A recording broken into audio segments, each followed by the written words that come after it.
All right. First video of the second semester. This is for lesson 4-5, completing the square. Okay, I'm going to go through the process of how you do these problems. The first thing we're going to do is look at some problems where we use the square root property. So those are the first ones I'm going to do.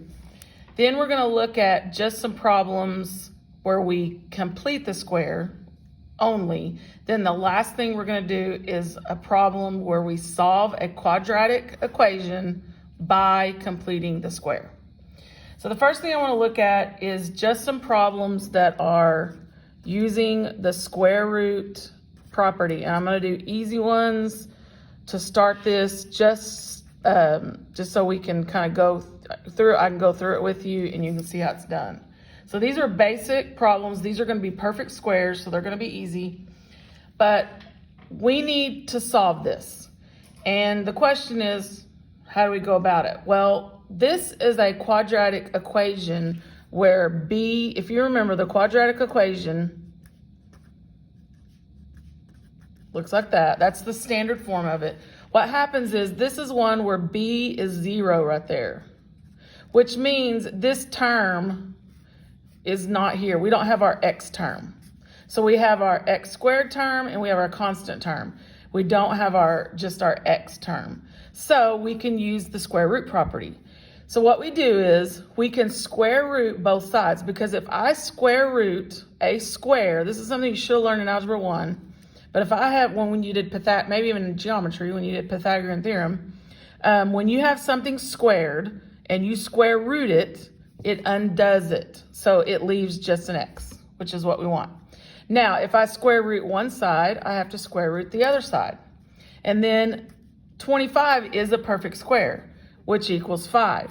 But another thing that we've kind of learned, you should have, talked about it in Algebra 1, but we really look at it here, is technically, when you were younger and you were learning square roots, you just probably put 5. But you really should put that it's plus or negative 5, because positive 5 times 5 can equal 25, but also negative 5 times negative 5 can equal positive 25.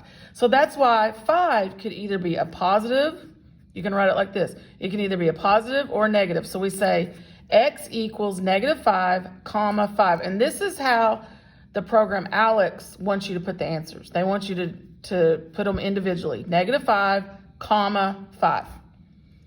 So that's your solutions to that one. So now let's look at this next one. Same thing. I have just my x squared term and I have my constant term. I don't have my x term. That means it was zeroed out. So now I'm going to square root both sides. So the square root of x squared is x. And then the square root of 121 is 11. But that means it could be a negative 11 or it could be a positive 11. So that's your two answers there.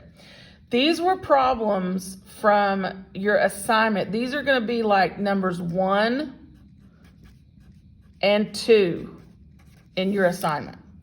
And so what I'm going to do with this lesson is I'm going to show you what problems I'm working and where they are in the lesson assignment. And then that's going to be each of the videos to help it help me kind of organize it and help you kind of find what you're looking for. And that way you don't have to go through a whole long video to find it.